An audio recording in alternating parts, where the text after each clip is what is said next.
立陶宛不顾中方严正抗议和反复交涉，允许台当局以台湾名义设代表处后，周日即遭中方调整两国外交关系为代办级。外交部周一指出，立方应立即纠正错误，不要低估中国人民捍卫国家主权和领土完整的坚定意志。同时也强调，立陶宛走到今天这一步，明显是被某些大国所策动，但牺牲的是立陶宛的利益。分析认为，此次中国进一步降低中立外交关系层级，除了是要给立陶宛一个教训外，更是以儆效尤，对欧洲一些企图在台湾问题上搞小动作的国家产生警告和震慑的效应。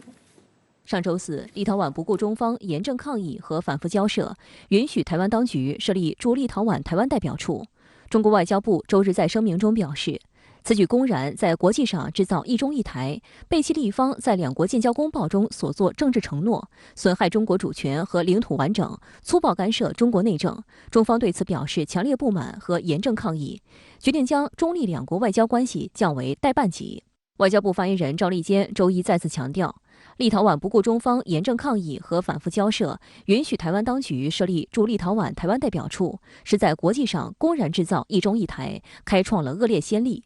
赵立坚强调，立陶宛走到今天这一步，明显是被某些大国所策动，但牺牲的是立陶宛的利益。立方公然违背立方在两国建交公报中的政治承诺，是背信弃义的错误行径。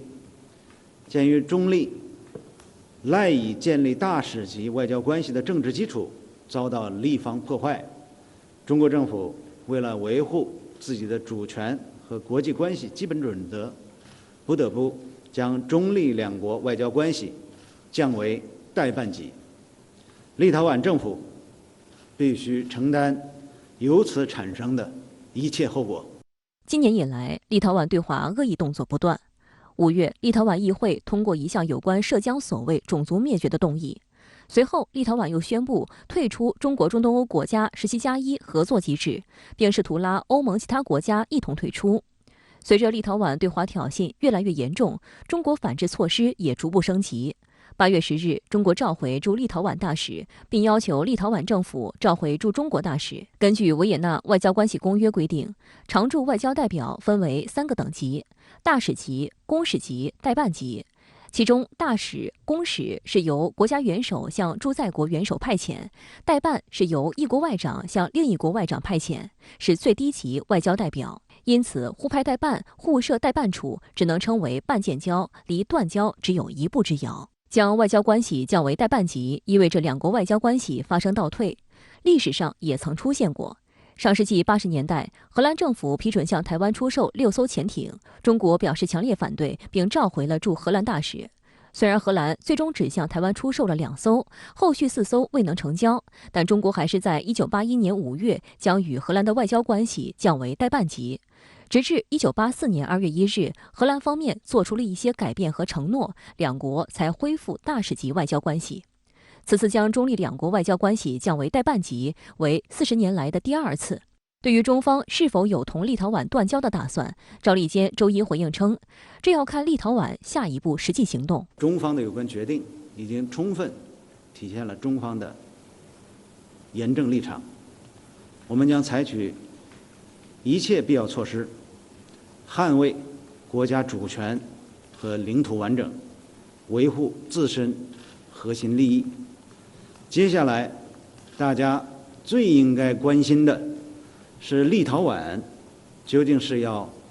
一条道走到黑，还是纠正错误，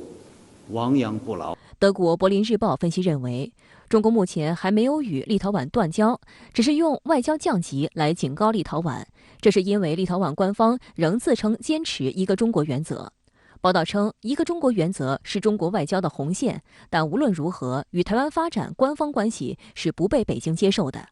在过去1周里，中立关系经历了不小的动荡，这也是今天外交部记者会上各方关切的焦点。梳理中方发布的消息，我们能够看到，不到1周，中方从发表谈话到进一步发声，再到降级中立的外交关系，在措辞和行动上都在逐步升级。今天，赵立坚再次敦促立陶宛立即纠正错误，并且不点名地指出，立陶宛走到今天这一步，明显是被某些大国策动。这也是进一步表明，立方纠正哪些错误、如何纠正，已经经十分明确，中立关系将会如何走，完全取决于立陶宛方面采取的实际举措。立陶宛周日表示，对中方将中立两国外交关系降为代办级的决定表示遗憾。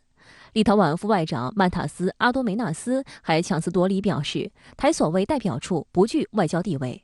而欧盟方面就自家成员国错误做法，不仅未有反思，还替立陶宛说话。欧盟委员会发言人周日回应媒体时附和立陶宛，称欧盟并不认为设立台湾代表处违反欧盟的一个中国原则。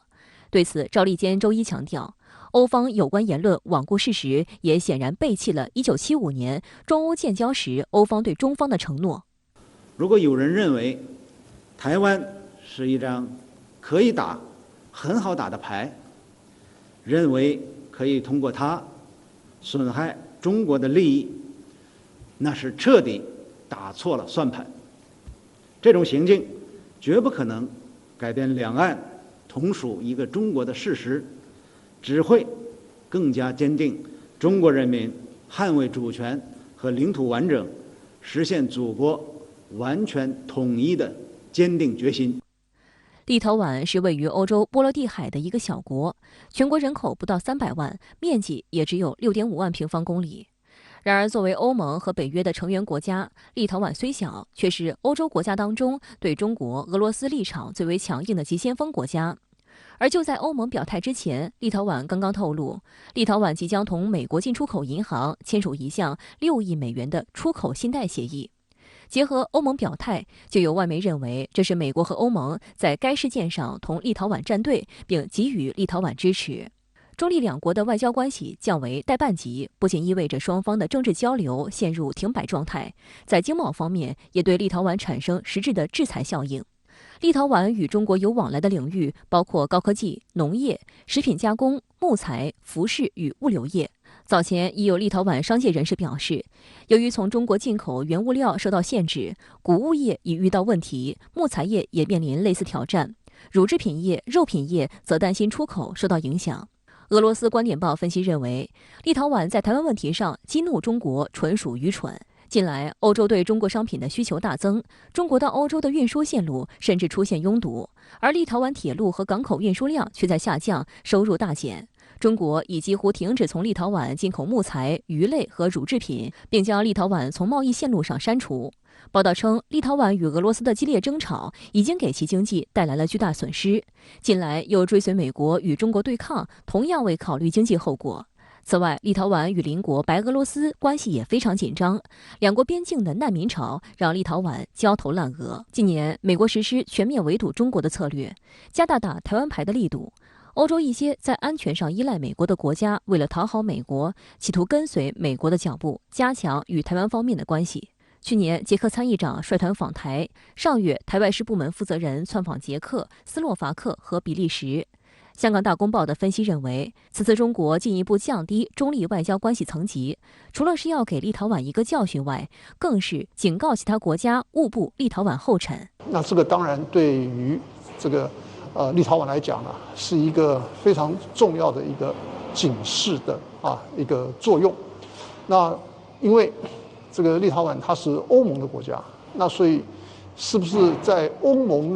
内部呢会有什么样的这种效应？我觉得北京一定要杀鸡儆猴，才能够保障这个原本一中的这个原则不被受到损害。外交部周日在声明中还对台湾方面发出警告。声明称，无论台独势力如何歪曲事实、颠倒黑白，都改变不了大陆和台湾同属一个中国的历史事实。企图挟洋自重、搞政治操弄，最终必将是死路一条。与此同时，不少国际媒体认为，中国未来有可能拿掉几个台湾所谓友邦，对台当局进行更严厉的惩戒。台外事部门前官员徐勉生在中国时报上撰文称，